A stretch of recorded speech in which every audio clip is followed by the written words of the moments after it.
柳如烟和我约好一起去东北看初雪，临出发前，他突然失约。伊藤城的前女友薛琪把孩子丢给了他，他得立刻带孩子回老家，我开车送他。伊藤城是他的学弟，也是班里的贫困生。这次他第3次为了伊藤城放我鸽子，但这次我没有和他吵架，只是平静地提出分手。电话那头，他漫不经心地哄我：“小少爷，别闹了，我这可是助人为乐，乖乖把票退了，等寒假再带你去看雪。”但我没有退票，提着行李相上了飞机。他不知道，这次我是真的下定决心分手。至于雪，不需要他带我去看，自有人愿与我共赏。柳如烟电话打过来的时候，我正在收拾出游的行李。天气预报说今年是冷冬，雪下得很早。10月中旬，哈尔滨即将迎来今年的初雪。作为在广东长大的男孩，看雪一直是我这么多年来的心愿。柳如烟得知后，伸出手敲了敲我的脑袋：“那我们这次就去。有句话怎么说来着？”他回忆了一下，笑着道：“他朝若是同龄雪，此生也算共白头。”于是，我们立刻订了机票和酒店。我搜了许多攻略，安排好每一天的旅行计划，详细到每顿饭在哪里吃。为了出门能帅帅的，又提前买了红围巾、雪地靴、毛线帽子、加绒手套，在宿舍的镜子前一遍遍地搭配。连室友都能感觉到我的兴奋，笑着打趣我：“不搭，你今晚该不会要睡不着了吧？”我正准备答话，手机响了，是柳如烟的来电。我忍不住和她邀功：“我买了情侣款的大衣，到时候我们可以拍雪地情侣照。”可话还没说完，她便通知我：“博达，把机票退了，明天我们不去哈尔滨了。”我愣了一瞬，呆呆地问他：“为什么？”伊藤城的前女友薛琪把他们的孩子子豪丢给了他，他得立刻带孩子回老家。我答应明天开车送他。可我搜了从学校到伊藤城家的车次，明明票还剩很多啊。他现在一个人带着孩子，行李又多，情绪很不稳定，坐公共交通不方便。博达一向善良，肯定不会因为这种事和我无理取闹的，对不对？电话那头，他咬着一根吸管，漫不经心地道：“再说，我这也算助人为乐，博达该为我骄傲的。”我看着镜子里戴着毛线帽的自己，一时间只觉得啼笑皆非。这已经是柳如烟为了伊藤城第3次放我鸽子了。我和柳如烟青梅竹马，自小就定下了娃娃亲。从我有记忆起，她每次生日都是和我一起过的。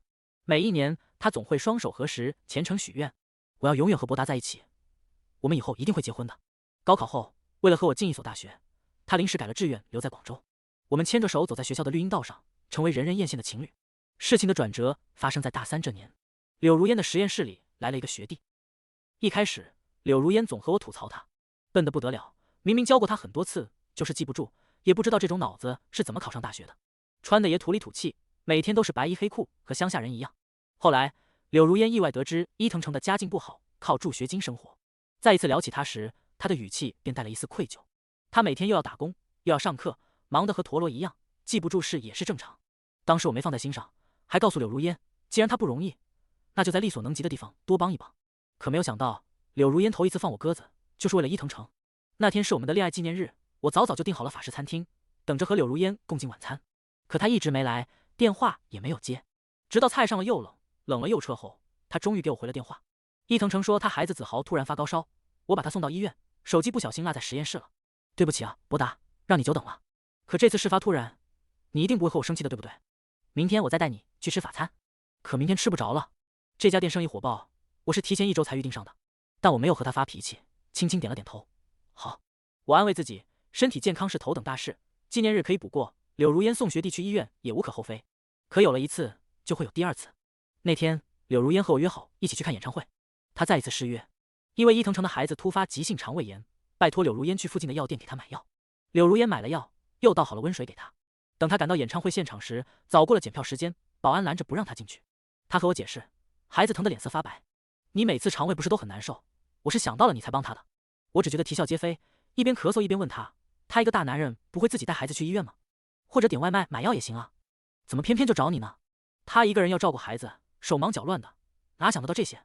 当时我就在他身边，他让我去买，不是很正常吗？我又不可能喜欢那种土气小子。博达，你在担心什么？那天他对我解释到一半，戛然而止。因为伊藤城说实验数据有问题，他又急匆匆地赶了回去。演唱会看不成了，那我先回实验室里。伊藤城做的数据出了问题，导师要求明天就交，我要是不帮他，他会被骂哭的。说完，他转身就走，把我一个人丢在体育馆前。初秋的晚风有点凉，我冷得直打哆嗦，外套还在他的包里。我喊住他，想拿出外套，他却上了车，摇下车窗告诉我：“小少爷，别闹了，我忙完这茬就来哄你。”眼看着车子扬尘而去，我独自拢着衣袖走回宿舍，浑身都冷，心也麻麻的。回去后我就病了，发了高烧。柳如烟忙得没空理我。而同一时间，在伊藤诚的朋友圈里，我看见了他的身影，他正低头对着电脑捣鼓什么。伊藤诚配了一段文字：中国好学姐，帮我买胃药和温水，还帮我处理实验数据。我盯着这段话许久，突然发现我和柳如烟之间好像有什么不一样了。以往我少穿一件衣服，他都要担心我会不会着凉，可今天我咳了好几声，冷得发抖，他却视若无睹。不是变得粗心，是把精力放在别人那了。我几乎自虐的反复看着伊藤诚的那条朋友圈，脸颊越来越烫，我烧得厉害，裹紧被子，将脸埋在枕头里。这是我头一次有了放弃柳如烟的念头。迷迷糊糊里，我做了一个梦，梦见少年时期的柳如烟将落水的我救起，她颤抖着背着我，生怕我昏过去，一路上不停地和我说话。她说了许多，梦里反反复复，只剩下一句：博达，如果我以后做错事情，你给我3次机会好不好？当时我答应他，好。现在3次机会都用完了，轮到分手的时候了。我和柳如烟说分手时，她沉默了3秒，片刻后低声问我：就因为我没带你去东北看雪，你要和我分手？我没有说话，低头看着手机里显示的导航路程，从广州到伊藤诚老家一共要开1500多公里路。柳如烟很讨厌开长途，之前我们自驾出去玩，目的地但凡超过1000公里，她都不会列入考虑范围。原来她也可以为了别人破例啊！你别无理取闹好不好？她现在一个人带着孩子，情况特殊，肯定要回家的。我们看雪又不着急，等寒假我再带你去看。她叹了口气，耐着性子哄我：小少爷，乖乖听话，把机票退了。我蹲在地上一件件收拾衣服，只觉得实在可笑。你为了给伊藤诚省300路费，要开车送他回家，可我这边单单退个机票就要扣1000多。谁知电话那头他忽然笑出来声：小财迷，原来是因为钱的事情不高兴啊！这点小事对我们来说不算什么，可对伊藤诚很不一样。他第一次当父亲，手足无措，情绪也很崩溃。他性子又倔，不肯接受别人的帮助，我总不能眼睁睁看着他出事吧？虽然柳如烟不在我的面前，但听他的语气，我能想象到他说这句话时的表情：微微蹙眉，薄唇紧抿，眼底有掩饰不住的心疼，心里酸涩的很。我反问他，既然不肯接受别人帮助，为什么愿意让别人开车送他回家？柳如烟从前是个很有耐心的人，可这次他的耐心很快就被耗尽。季伯达，你到底在闹什么？要是舍不得那点机票钱，我出不就行了？何必在背地里议论人家？从小到大，柳如烟都没和我说过重话。我整理行李的动作微微一顿，委屈再也压不住涌了上来。他也意识到了自己语气太重。博达，我打断了他的话。柳如烟，我们分手。一遇到事你就把分手挂在嘴边，你的玩心就这么重，这个东北非去不可吗？别闹了，要是再说分手，我会当真的，你等着后悔去吧。我将那件情侣大衣从皮箱里取出，我认真的，分手。他似乎是气笑了，行啊，分就分。这通来电结束后，室友都在看我，其中一个试探的问我：博达，那你还去旅行吗？去啊，都计划好了，为什么不去？我又不是非要他带不可。我低头收拾行李，可明明就要看见心心念念的雪，不知为何心中却堵得慌。就在这时，我收到一个视频消息，是柳如烟的室友林佑威发来的。我点开视频，画面里柳如烟正背对镜头打联机游戏。一个室友问他：如烟，季伯达都要和你分手了，你怎么还有心情玩啊？柳如烟头也不回，漫不经心地道：分不掉的，伯达就是吃醋嘴硬，闹闹脾气而已。我还不了解他吗？稍微冷他几天，他就受不了了，巴巴的过来求我复合。那室友又问：那你不担心他一个人跑去东北？不会的。柳如烟语气笃定，他胆子小，从没一个人出过远门，怎么可能会去？而且他爱拍照，没我谁给他拍照？玩得不尽兴。而后电脑里传来了伊藤诚的声音，原来他是在和伊藤诚连麦打游戏。视频到这里戛然而止，我只觉得莫名其妙，给林佑威发了一个问号。他很快回复：季同学，我不是个爱挑事的人，发这些没有别的意思，我只是想问问你，还去东北吗？我刚好也是明天的机票，打算去追一场初雪，行程和你一样，而且我会摄影，有单反，有运动相机，还有无人机。如果你不介意的话，我们能拼个旅行搭子吗？柳如烟的室友里，我就和林佑威不熟，她家境优渥，听说是上市集团的大小姐，从来不住学校宿舍。我在摄影社团和她见过一面，当时只觉得这人长得真漂亮，气质清冷，身姿窈窕。那次见面后没多久，柳如烟就和我说林佑威搬回来住了，但他性格高冷，和宿舍其他人玩不到一块去，集体聚餐也不参加。我印象中他只去过一次聚会，当时他们宿舍的人都带了男朋友去，就林佑威是独自来的，在其他人成双成对的衬托下，显得格格不入。也是那次，我和林佑威加了好友，但一句话也没说过。此刻看着屏幕里的消息，我沉思了一会。我不太喜欢独自出游，如果有个旅行搭子互相照应，是件不错的事。而且林佑威看着还挺靠谱，于是我答应了。好，航班是第2天10点起飞，我们约在机场见面。远远的，我便看见了他，拎着一个简约的行李箱，穿着一身飒爽的风衣，静静地靠着玻璃门。可能是样貌过于优越，在人群中格外醒目。见到我后，他礼貌地冲我笑笑。我推着自己的行李箱和他一起去办理值机。办完手续，我们一起上了飞机，座位是相邻的。他轻咳一声，从包里掏出一个颈枕递给我：“你等下可以套上睡觉。”我愣了愣，昨天情绪波动很大，我晚上没有睡好。早上起来时，顶着黑眼圈困得厉害，便在社交小号上发了一条笔记：等下在飞机上要好好补觉，如果有个枕头就更好了。这个小号专门用来记录日常碎碎念，连柳如烟都不知道，林佑威自然更不可能知道。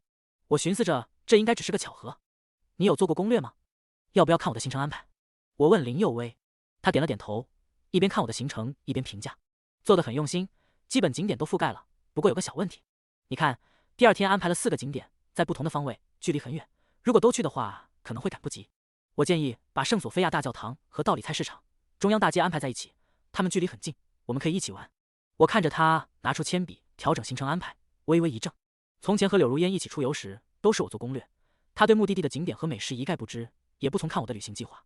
有时我行程安排太满，或者被滤镜欺骗去了坑人的景区，他便会敲着我的脑袋发牢骚：博达，你是不是偷懒了，没有好好做攻略？走的我脚都快断了，这种破地方有什么好看的？久而久之，我都忘了，出去玩是2个人的事，需要一起计划着来。但林佑威不一样，很显然他事前做过功课，很快就和我修改好行程表。飞机已经升至半空，我有些困，没多久就睡了过去。醒来时，发现自己的脑袋搭在林佑威的肩膀上，手还放在他的腿上。林佑威脊背僵直，一动不动。我吓了一跳，慌忙坐直身子道歉：“没事，我看你睡得很香，就没吵醒。”他礼貌地回答我。接下来的几天，我和林佑威按照计划在哈尔滨玩。我发现林佑威是个很好的旅行搭子，他不像柳如烟那样抱怨我找的饭店不够好吃，也不会敷衍的给我拍2张照片就收手不拍。无论是烧烤还是铁锅炖，他都赞不绝口。季同学，你好厉害，找的店都好好吃。拍照时他会找好光线，引导我摆好姿势，拍的照片很拿得出手。美中不足的是，天气预报中说的那场初雪迟迟没有降落，幸好我们多请了几天假，还有时间等雪。这天从伏尔加庄园出来之后，我在地铁上百无聊赖地刷着手机，刚好看见了伊藤诚的朋友圈。我随手点开主页，发现他的每条朋友圈里都有柳如烟的身影。一开始他还称呼柳如烟为学姐，感谢学姐开了1天的车送我回家，辛苦了。房间留给学姐睡，我只能和妈妈挤一起了，呜呜呜。后来他的称呼变成了某人，某人果然是城里来的，连鹅都没有见过，被鹅撵得满地跑。某人吃惯山珍海味后，居然说我做的木桶饭更好吃。某人非要拉着我山上去采菌子，可是姐姐啊，这个季节哪来的菌子？他说山上这一片绿波荡漾的林海，比东北的雪还要美，真是恨不得一天发800条。不是说爸妈闹离婚吗？我怎么看他挺开心的。我刚熄了屏，便看见林佑威突然拿出手机递到我的面前。季同学，我不是个挑事的人，但我想有些事情你应该知道。林佑威给我看的是他们宿舍的聊天记录。室友问柳如烟玩得怎么样？柳如烟挺好的，虽然是回来处理事情，但乡下别有一番风味。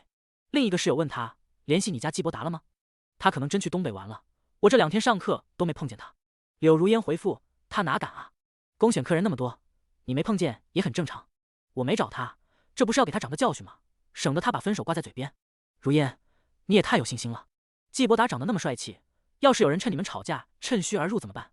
柳如烟回得漫不经心，你低估了他对我的感情。不过也是3天没联系，他肯定在宿舍里难过的睡不着觉。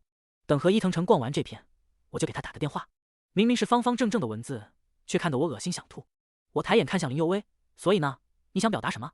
没什么，我就是觉得柳如烟太没有边界感了。我不是个拱火的人，我只是想问，像这种随便送别的男生回家，还住进男生家里的女人，你应该不会复合吧？说到后面那句时，他话锋一转，小心翼翼里带着几分试探。不会，他便没再多说，收回手机，眼里隐隐藏了几分笑意。从伏尔加庄园回去的路程很远，我这几天玩得太累，困得厉害，在地铁上睡了过去。手机揣在兜里，差点掉在地上，幸好林佑威帮我接住。睡得迷迷糊糊时，手机铃声响了。地铁上人很多，林佑威和我挨得很近，我能明显感觉到他的身体突然绷紧。铃声响了3下后，他才和我说：“季同学，是柳如烟打来的，你要接吗？”我摇了摇头，好困，好想躺在床上睡觉，不想在柳如烟身上浪费时间。那我帮你接。他忽然问我，我睡得脑子懵懵的，一时间没反应过来他在说什么。等听明白时，他已经点了接听。柳如烟的声音懒洋洋的响起：“小少爷，闹够了吗？我现在在伊藤诚家里，再过3天就回来，特意买了桂花酱带给你。知道你不是真想分手，我不会和你计较，以后不许乱说话了，听见没有？他的口吻里充满了上位者的大度，仿佛我才是那个做错事情的人。我只觉得有些可笑，又有些恶心。林佑威耐心地听他说完后才开口：“你是找季同学吗？”听见女人的声音，柳如烟沉默了3秒，陡然拔高音调：“林佑威，博达呢？你怎么会有他的手机？你说季同学啊？”林佑威转头看向了闭目小憩的我，微微弯起唇角：“他今天累坏了，正在我旁边睡觉呢。需要我帮你叫醒他吗？”我今天玩了一天，确实累了，也的确是在坐地铁时小眯了一下。他说的符合客观事实，可这话怎么听怎么奇怪。电话那头，柳如烟静默片刻后，忽然松了口气：“哦，我差点忘了，今天是周3，你和博达在上同一节课。我这2天没理他，他是不是一直在难过？难过累了吧？他一难过就容易犯困，让他趴在课桌上睡一会，我回头再给他打电话。”没料到他的反应，林佑威微微一怔，半晌低笑一声：“你还真放心啊？要是别人我肯定不放心，但是你就不一样了。”柳如烟也笑：“我见过你的联姻对象，是个英俊帅气的富二代，吸引了半栋楼的女生。你身边都有这么好的人了，哪还看得上博达这种爱闹脾气的小少爷？”电话那头响起伊藤诚的声音：“学姐，和谁聊天呢？我亲手做的桂花糕还热乎着，要不要尝一口？”于是柳如烟匆匆挂断了电话：“我这有点事，先不聊了。”结束通话后，林佑威发现我已经醒了，便把手机还给我：“等下要不要吃个宵夜再回去？”他问我，肚子确实有些饿了，但我摇了摇头：“不用了。”我之前一直以为林佑威单身，今天才知道原来他有联姻对象。那他还和我单独出去玩，这不合适吧？地铁口有人在卖糖葫芦，林佑威买了一串青提味的给我，是我最喜欢的口味，但这次我没有要。回酒店的路上，我越想越觉得他的做法很不妥当。我始终认为，有对象的人不适合找任何异性搭子，这是一种对对象极不负责的行为。于是，我刻意和他拉开距离，寻思着行程还剩3天，剩下时间自己玩比较好。正想怎么开这个口时，林佑威先一步喊住了我：“季同学。”他站在我房间门口，半倚着门框，认真的告诉我：“我之前有过联姻对象，但我们对彼此都没有想法。他上次来学校找我，是商量如何取消婚约。现在婚约顺利取消，我也向爸妈争取到了婚姻自主权。换句话说，目前我是单身状态。”微长的刘海微微遮住他的眉梢，他低头看着我，我说这些没有别的意思，只是想避免不必要的误会而已。我和柳如烟不一样，她有了男朋友，还和别的异性牵扯不清，我不是这种人。说到这里，他站直身子，将拎了一路的青提糖葫芦递给我。我不喜欢青提味的，扔了又很可惜。看在我今天帮你拍那么多帅照的份上，能不能帮我一个忙，把它消灭掉？我抬眼望向他，林佑威确实和柳如烟不一样，至少在性格方面。柳如烟是个不喜欢澄清误会的人。他说误会的产生是因为不够信任，所以当我误会他时，他从不主动解释，只是让我猜测，让我内耗，让我焦虑。今天我才发现，原来女生是可以长嘴的。我接过林佑威手里的糖葫芦：“好，明天见。”洗漱过后刚准备休息，柳如烟的消息就发过来了：“博达，回宿舍了吧？”我还没睡。伊藤城的床铺好小，我睡觉都没办法翻身，好在被褥干净整洁。在乡下小住挺惬意的，下次我也带你去乡下玩。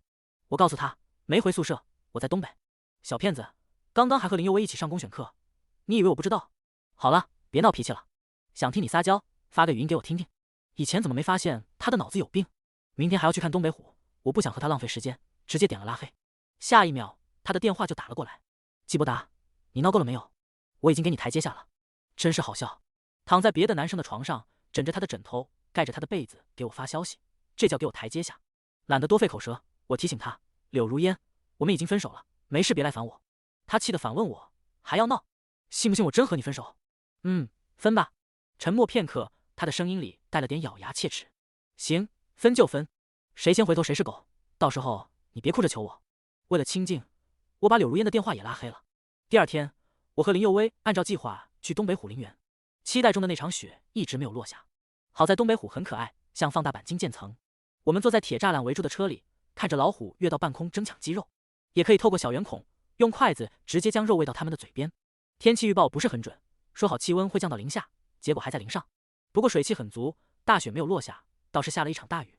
我们躲在屋檐下避雨，雨势滂沱，等停下时，地上已经积了好几潭水洼，有一个还在我们的必经之路上，看着挺深的。林佑威穿的是一双白色的运动鞋，踩上去肯定会湿。正想着时，我忽然在他面前半蹲下来，上来。他微微一怔：“啊，你这鞋子容易进水，我背你过去。”他犹豫了一下，低头看了眼我的鞋子。我穿着黑色皮靴，倒是能在雨天行动自如。看出他的犹豫，我轻可解释道：“旅行搭子之间互帮互助很正常。而且接下来我们要去其他地方，你顶着湿漉漉的鞋子玩会不舒服。这附近看过去也没有鞋店。于是他轻轻环住我的脖子，让我背着他走过水坑。林佑威的身体很轻，发丝蹭过我的脸颊，带着淡淡的洗发水香气。不知道是不是天气太冷，他的脸颊贴着我的背，我似乎能感觉到他身体的微颤。离得近了，雨后青草般的味道萦绕在鼻尖，我的耳朵不受控制的泛起热意，蔓延到了脖颈。终于迈过水坑，我将他放在台阶上，忽然低下头，伸手抚上他的发顶，属于我的气息强势的笼罩下来。我甚至能看见他瞳孔中倒映出我的模样。他似乎吓了一跳，正想退后一步，我已经收回了手，掌心静静躺着一片不知哪儿飘来的树叶。原来我只是想帮他拂落发上的枯叶而已。像是没注意到他方才的异常，我用寻常的口吻问他要不要来瓶水。他点了点头，好啊。这个小插曲便过去了。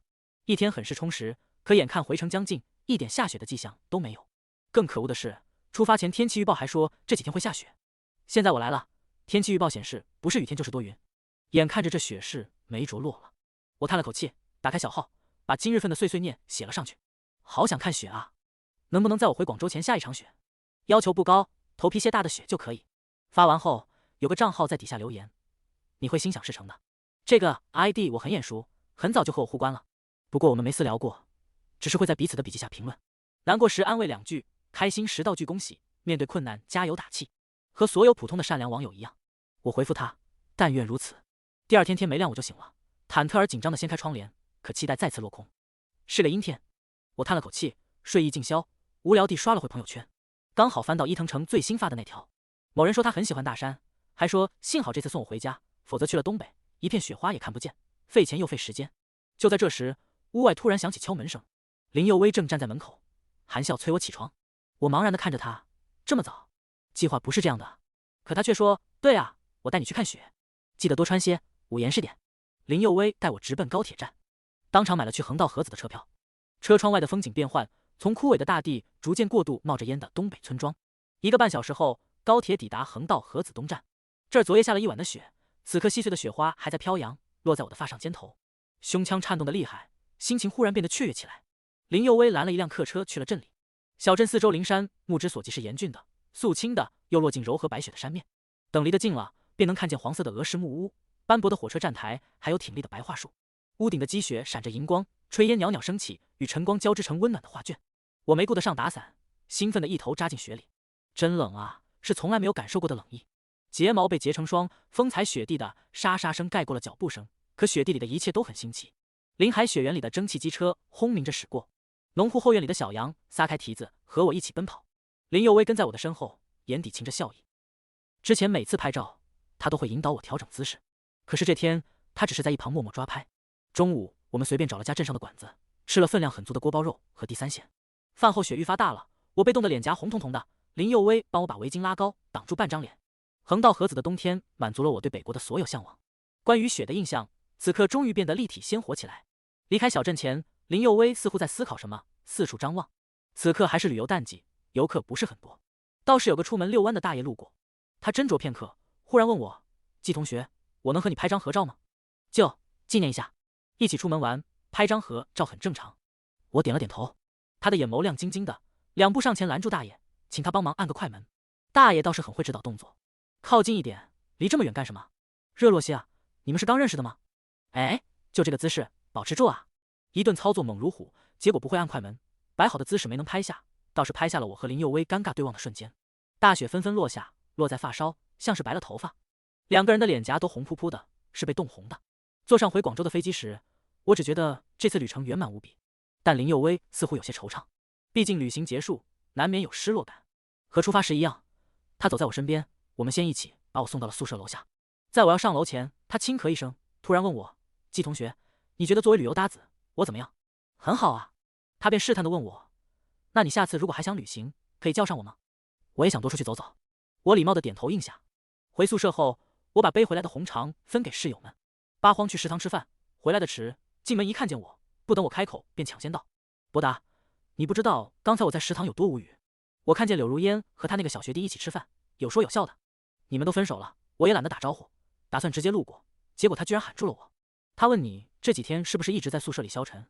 我一边啃红肠一边问八荒，你怎么回答的？我说你没消沉啊，你去东北玩了，过得可潇洒了。结果他非说我配合你一起骗他，还说如果你知道错了就去找他，他不会真的和你分手。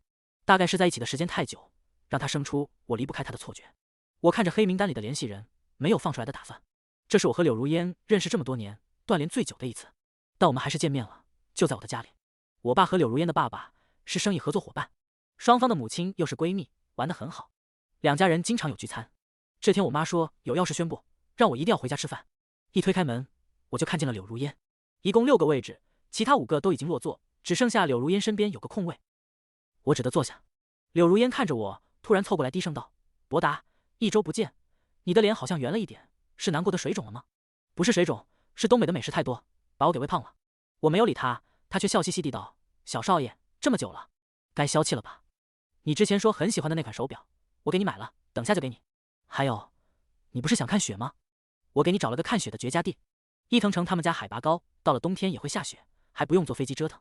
等寒假送他回家，你一起去，可以看满山的雪。”我抬眼平静地告诉他：“不必，我不想和前任有过多牵扯。”话还没说完，忽地听见餐桌上长辈话锋一转，话题引到我和柳如烟上。说起来，2个孩子也快毕业了，是不是该考虑婚事了？柳如烟妈妈笑盈盈地道：“小两口的感情一直很好，博达也是我认定的女婿，要不然挑个好日子，先把订婚宴办掉。”我这才后知后觉地明白，原来我妈说的大事竟是这个。博达呢？你有什么看法？订婚宴想怎么办？柳妈妈看向了我，柳爸爸也颔首，对，这种事也得听听男孩子的意见。一时间，所有人的目光都聚焦在我的身上。爸妈眸光殷切，等着我开口。柳如烟凑过来，压低声音提醒我：“博达，你闹脾气，私下怎么闹都可以，但不要捅到长辈面前，他们会担心，而且还不好收场。”他不是第一次这么说，所以以往每次在他那受了委屈，我都自己消化，把情绪留给自己。但这次情况有变，总得和双方家长知会一声。我轻声开口：“我和柳如烟已经分手了，婚约该作废了。”一旦激起千层浪，反应最大的人不是长辈，是柳如烟。他蹙眉看着我，火气一下子窜了上来：“季伯达，你闹够了没有？婚约这么大的事，你一个不高兴说作废就作废，是觉得很好玩吗？”爸妈也不赞同地道：“伯达，你不该这么任性，要是有误会，可以坐下来讲清楚的。”柳妈妈先让柳如烟闭嘴，而后温声问我：“伯达，是不是如烟哪里欺负你了？你告诉阿姨，阿姨帮你教训她，保准她以后乖乖听你的话。你是我看着长大的孩子，和如烟这么多年的感情，我们都看在眼里，可不能意气用事啊。”在所有人反对里，我笑了笑，没有意气用事，我想得很清楚了。我本来不打算在饭桌上说分手的事，想找个时间私下告诉爸妈，但事已至此，那就当场说开吧。柳如烟，你上周请假是做什么？和你爸妈说了吗？很显然，柳如烟并没有说。听见我提这一茬，她的表情有些慌乱，于是我帮她说了出来。她开车1500公里送学弟回家，在学弟家里住了6天。柳妈妈微微一愣，有这个事？你们从小教导我要善良。伊藤城被他前女友薛琪找上门，把他们的孩子丢给他，他一个学生要照顾孩子，情绪都快崩溃了，我这才送他回家的。柳如烟极力想让自己占据道德的制高点。柳爸爸见状点了点头，顺着他的话道：“帮助同学是件好事，博达你不要多心啊，如烟就是乐于助人，这是个好的品质啊。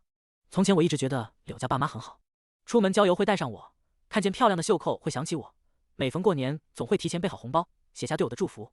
但人与人之间到底有亲疏远近，我知道他们会下意识地偏袒柳如烟，于是我打开了伊藤城的朋友圈，我一直没有删了他，就是在等这一刻。喏，这是那个学弟的朋友圈，你们可以看看。手机被一一传阅，柳家爸妈越看脸色越差，很显然他们也知道里面包含的信息太过暧昧。只有柳如烟一脸茫然，看着我手机里伊藤城的朋友圈，又拿出自己手机对比，半晌低低骂了一声：“我从没刷到过，他屏蔽我了。博达，我不知道他发过这些，好多话我都没有说过，是他自己编的。我只把他当成普通学弟，如果早知道他对我抱有这样的想法，我肯定不会理他。”他3言2语就把自己摘得干干净净。柳妈妈便顺势劝我：“博达，既然误会解开了，就别闹分手。现在找对象可不好找，尤其是门当户对的。你看如烟这身段这样吗？你们学校有比他条件更好的吗？还别说，是真有。林佑威，公认的系花，真要排序，柳如烟只能排在他的后面。”像是猜到了我心中所想，柳如烟先一步截断了我的话：“林佑威是漂亮，和你又不可能。他最近有喜欢的人了，听说推了联姻，还把屏保换成一个男孩在雪地里的背影。”我微微一怔，雪地里的背影是网图还是照片？柳妈妈还在问我：“博达，你是不是因为计划去东北看雪，结果被如烟放了鸽子生气？阿姨出钱让你们去，寒假就去。”她已经去了。一直沉默的妈妈在这一刻终于开口，翻出我发给她的东北旅行照，博达上周就去了一趟东北，我以为你是和如烟一起去的。他目露疑惑，问我，可既然如烟去陪学弟了，那你是和谁去的？柳如烟错愕地看着我在横道河子拍的照片，而后不敢置信地问我，你没退票？退了你的，没退我的。难怪我室友说没在公选课上看见你。那林佑威为什么会和你一起上课？说到一半，他终于恍然大悟，和你一起去东北旅行的人是林佑威。我点了点头。那天玩得太累，在地铁上睡了过去。他接的电话，我从头到尾就没有瞒过你。他的神色逐渐从错愕变成愤怒。你和异性一起出去旅游？原来他也知道和异性单独出去不妥当啊。那他还在异性的床上睡觉，有什么问题吗？在出发前，我已经和你分手了。单身的男生和单身的女生旅行，不违背道德吧？这顿饭吃得并不愉快，因为分手，双方家长所有的计划都泡汤了。一直云淡风轻的柳如烟终于慌了神。你真的舍得和我分开？以前谈恋爱的时候，总觉得分手是一件很可怕的事，每次和他断联都会难受到失眠，眼巴巴的等着他的消息。现在真的到了那一步，突然感觉没有人是谁生命里的不可或缺，该断舍离的时候就断舍离，日子照样能过。我看着他，轻声道：舍得。以往家宴结束，柳如烟都会和我一起回学校，而这次我独自走回去，一边走一边在我的小号上碎碎念念，光顾着吵架，饭都没好好吃，浪费了一桌子的美食。我决定了，如果还有下次，我要垫完肚子再吵。想吃甜品，想要茉莉奶服和榴莲千层。我走得很慢，想让胡枫抚平心事。爸妈在看完伊藤诚的朋友圈后，对柳如烟很失望。我和他的婚约算是解除了，10几年的感情终于走到了桥归桥路归路的地步。心底情绪翻涌，我裹紧衣服吹了好久的胡枫后，慢腾腾的回了宿舍。在宿舍楼下，我看见了一个高挑窈窕的身影，额前碎发被风吹乱，他站在木棉树下翘首以盼，像是在等着谁。看见我后，眼睛一亮，拎着一个蛋糕盒子和4杯奶茶朝我走来。是林佑威。蛋糕是榴莲千层，奶茶就多了，有生椰抹茶、多肉葡萄、桂花酒酿，还有茉莉奶服。林佑威和我解释，我今天忽然想吃蛋糕，但买错了口味，买成榴莲千层。我不喜欢榴莲，想起你之前旅游时说过很爱这个口味，就给你带了过来。我指着他手里的4杯奶茶，奶茶的口味也买错了吗？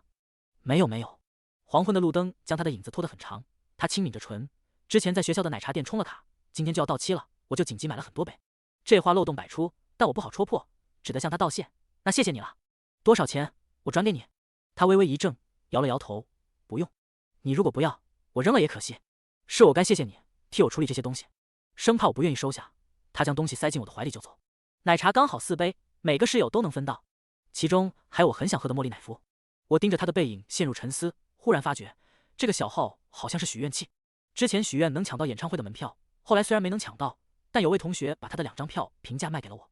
在之前报名拍立得抽奖活动，许愿能顺利抽中，中奖名单里没有我，但主办方也给了我一台拍立得，说是多设了个幸运奖，刚好抽中我，未免太过幸运了些，幸运到有些不正常了。那天过后，柳如烟一遍遍地添加我为好友，我一直没有通过，他便在宿舍楼下等我。我有些厌倦地看向他，你听说过一句话吗？一个合格的前任应该像死了一样。他只是摇头，博达，这么多年的感情，你怎么割舍得下？人很奇怪，拥有的时候不愿珍惜，失去以后却骤然后悔。他还和我说，你不要相信林佑威，她那种富家大小姐就是图个新鲜玩玩而已。我也直白地告诉他，林佑威不是我和你分手的原因，我也没有和他在一起。他找我太过频繁，甚至把伊藤诚也引来了。我之前陪柳如烟参加他们实验室的聚餐时，见过伊藤诚一面。那个时候小伙子胆怯，穿着灰扑扑的衣服，说话很小声，看着好欺负。实验室的其他男生便一直给他灌酒。我看不下去，悄悄碰了碰柳如烟的手臂。柳如烟会意，帮他把酒都挡了下来。角落里的小伙子蓦地抬起头来，眼睛亮晶晶的。这次的伊藤诚很不一样，他换了身干净的衣服，拉着柳如烟喊他去实验室。学姐，我的程序运行不了。以往柳如烟都会答应，可这次他只是打发他，运行不了找导师啊，找我干什么？伊藤诚来了3次，被他赶走3次。第3次时，伊藤诚也有了脾气。柳如烟，你不是喜欢我吗？你现在和季伯达已经分手了，为什么还要对他死缠烂打？和我在一起不行吗？柳如烟像是气笑了，我哪里喜欢你了？不喜欢我？当初聚餐我被灌酒，你为什么要帮我挡下？那是伯达让我帮你。伊藤诚错愕了一瞬，又问他，我扛重物上楼，其他人都视而不见，不喜欢我的话，你为什么要给我帮忙？还有，不喜欢我的话，为什么知道我因为孩子的事焦头烂额吃不下饭后，3天2头就在我的工位上放瓶牛奶？你对季伯达不过是习惯使然而已，你喜欢的是我啊，柳如烟。柳如烟被他说的一噎，气得咬牙道：那是因为博达说你一个学生突然要带孩子不容易，让我能帮多帮。牛奶从来不是我放的，是他来实验室看我，会顺带给你捎上一瓶而已。伊藤诚似是没料到这个回答，愣在了原地。在长久的静默过后，不可置信的抬眼看向了我，眼眶通红。这话其实不尽然，柳如烟最初对他的善意确实是因我释放，可后来偏离了轨道，不是我的授意。我不好说柳如烟后来有没有爱上伊藤诚，但我知道她的心曾经游离过。但凡游离过，这个女人便要不得了。我急着去上课，没有继续和他们纠缠。今天我的小号许愿器又发挥功效了，我点了份大盘鸡，结果临时被室友放了鸽子，我便发条笔记说希望有人来松涛园帮我一起消灭大盘鸡。15分钟过后，林佑威刚好路过，顺势和我一起吃了晚饭。吃饭时，他还在和我聊阿勒泰的雪，说阿勒泰的禾木村冬天很美，边上有吉克普林滑雪场，雪道11公里长，可以试试滑雪。分开的时候还好好的，他说等下发些禾木的冬景给我，结果不到1个小时他就出事了。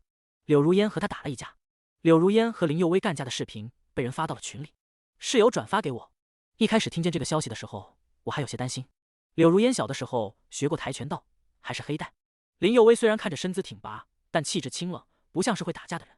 看完视频后，我松了口气，两个人差不多4、6开吧。柳如烟4，林佑威是6。看视频里的场景，应该不是在学校，是在校外的公园。我还依稀听见了柳如烟提到我的名字，到底是和我有关。我又在附近，便去了一趟。我赶到时，林佑威已经占了上风，几乎是压着柳如烟在打。柳如烟气得骂骂咧咧，要不是你，博达怎么会和我分手？都是因为你。林佑威在我面前时一向温和有礼，我头一次看见他这个模样，挽起衣袖，抬着下巴，语气冷厉，一脸桀骜不驯。他分手跟我半毛钱关系也没有，还不是你蠢，分辨不出绿茶男。你站着说话不腰疼，难道你分辨得出？柳如烟气得牙痒痒的，而林佑威只是淡淡颔首，分辨得出，因为我也是绿茶。然后两个人打得更厉害了。可我走到近前时，方才还在激战的林佑威忽然收了手，柳如烟那一拳重重砸上他的肩头，他捂着受伤的肩膀也不知反抗，只是脸色苍白的站在原地，额角还蹭出了点血，顺着脸颊滑落，看着很严重。柳如烟还没发现我来了，冲着他高声道：“怎么不打了？是怕了吗？”说完这话，他终于看见了我，连忙住了手。我走到林佑威身边，问他有没有事。他身形一晃，看着极为难受，却还冲着我笑，费力摇了摇头：“季同学，我没事的。”柳如烟莫名其妙跑来打我，我都不知道发生了什么。这种人情绪不太稳定，你还是先走吧，离他远点好。柳如烟本来已经消停了，闻言火气又冒了上来：“不是，你还装上了？死绿茶，怎么这么恶心？”眼看着又要打起来，还好辅导员赶到了，把两个人都送进了医院。林佑威看着伤得更重，但都是一些表面伤，很快可以痊愈。柳如烟就没这么幸运了。林佑威下手狠狠，还全在看不见的地方，好几处是内伤，偏偏架势柳如烟挑起的。处分要他背，住院也是他自己住。我没有立刻离开医院，我搬了一张椅子，坐在柳如烟的身边聊聊。他不太舒服，但还是强行打起精神看向我：“你记得小时候我掉进水里，你救下我后，央求我未来在你做错事时给我3次机会的事情吗？”柳如烟恍惚了一下，半晌点了点头，好像有这回事。原来他已经忘记了，我给过你3次机会了。第一次，恋爱纪念日，你为伊藤诚失约，我看着他一点点变凉，心也一点点沉了下去。第二次，演唱会那天，你给他买胃药和温水，帮他改实验数据，我发了高烧，烧到被室友送进医院打点滴，而你觉得我闹脾气，3天没有理我。当时我看着插在手里的针管，告诉自己再给你最后一次机会，再发生一次这样的事，我们就两不相干。因为我的留下，他的脸上最初洋溢着希望的喜悦，随着我的话语，那份喜悦一点点破碎瓦解，变成了无措与悔意。我曾经真的很喜欢你，想和你结婚的那种喜欢，但现在已经不喜欢了。和你说这些，只是想告诉你，我们分手不关林佑威的事，不要找无关人员的麻烦。话已至此，我转身离开，隐约听见屋里传来柳如烟的哽咽声，像风吹过幽冷的窗台，拂落平展。我在门口遇见了还没有走的林佑威，见我很快出来，他松了口气，一瘸一拐地走向我：“季同学，能麻烦你送我回宿舍吗？我的脚扭到了，走路有点费力。”我记得他的脚应该没有受伤。正想开口询问时，辅导员很热情的来了，主动承担起了送林佑威回家的责任。我便独自回了宿舍，打开小号，看着互关列表里那个眼熟的好友，第一次打开了小窗。睡了吗？很显然，对方并没睡，秒回我：“还没。”怎么了？语气像极了多年老友。算起来，我和他认识也有4年了。我记得第一次联系是你发了一条笔记，说感觉未来被框定了，人生没有意义。当时我刷到后，误会你想寻短见，连着1个月在评论区给你早安打卡，问你情况怎么样。对方可能很疑惑，为什么我会突然提起往事，但还是很配合的和我回忆。是这样，你还鼓励我找一个爱好，比如摄影。在你的推荐下，我开始接触摄影，也逐渐喜欢上它。我真的很感谢你。我盯着这句话半分钟，对话框里的字写了又删，最后变成一句：你喜欢我？对方很快回答：是。于是我又发了一条：林佑威，你喜欢我？明明人还在线，这一下却不回消息了。我等了3分钟，他都没有回我。果然，人在有马甲的时候可以放飞自己，脱了马甲就畏首畏尾。好半晌，他缓缓发了一个问号过来：你怎么知道是我？因为你暴露的很明显。我觉得有些话要讲清楚才好。我很感谢你对我的喜欢，但我上一段恋爱刚结束不久，我觉得分手后立刻投入一段新的感情，是对自己的不负责，也是对对方的不负责。我也需要一段空窗期来调整自己，确保自己不是为了排解寂寞而贸然开启新的感情。片刻后，林佑威给我发了一段语音，他的声音很好听，清清淡淡，让我想起横道河子的飞雪。我理解，也知道应该给你时间，只是博达，你太好了，好不容易盼到你分手，我怕晚一步就会被别人捷足先登。我不着急，你可以设定空窗期调整自己，我慢慢等，不差这一时半会。还有，博达，我真的喜欢你。挂断电话后，我睡了一个好觉。林佑威和我成为偶尔见面的朋友，聊旅游也聊摄影，聊东北的雪，还聊西北的戈壁。至于柳如烟，那天把话说清楚后，他没有再来找我。双方父母关系没有受到大的影响。宴会上再见，我们平静的点头致意。只是柳如烟的状态一直不太好，消瘦了许多，脸颊肉眼可见的凹陷了。柳妈妈劝过几次复合，都被我拒绝了。她试图让我爸妈做说客，我爸妈也没有答应。博达的事让博达自己做主吧。日子很平静，我一心期待着寒假的旅行。但在寒假之前，我忽然收到了一封道歉信。道歉信没有落署名，但看信上的内容能猜出是伊藤诚写的。我以为我喜欢柳如烟，所以我想方设法让你们产生隔阂。后来我知道，原来我所贪恋的那些善意，有许多都源于那个被我间接伤害的人。所以抱歉，我想真正相爱不会被人挑拨产生隔阂。所以说到底，还是我和柳如烟的那段感情有问题。后来寒假如期而至，我和林佑威再一次结为旅行搭子，没有去阿勒泰，还是去了东北。这次去的是长白山，漫天飞雪如漫天撒盐，沉甸甸的分量近乎粗鲁的生机。在睫毛结出冰冷的临界点，我们踏上1442级台阶，终于撞见长白山天池的一抹雪白。林佑威从包里掏出一路带来的高脚杯，倒上香槟后与我碰杯。我笑着望向他，将手机递到他的面前，看看我的新壁纸，好看吗？他打开屏幕，而后愣在原地。新的屏保是我们在横道河子的那张合照，两个冻得脸颊通红的人冲着镜头傻乎乎的笑着。林佑威，你喜欢我吗？他说喜欢。不知道是哪个爬上天池的人外放了一首歌，雪地里相爱，他们说零下以结晶的誓言不会坏。歌词有点应景，我偏头望着他，那就别只做我的旅行搭子了，要不要和我谈场恋爱？雪原被染成温柔的粉橘色，林佑威朝我伸出了手。恍惚中，我好像听见身边的人在说：长相守，到白头，山为证。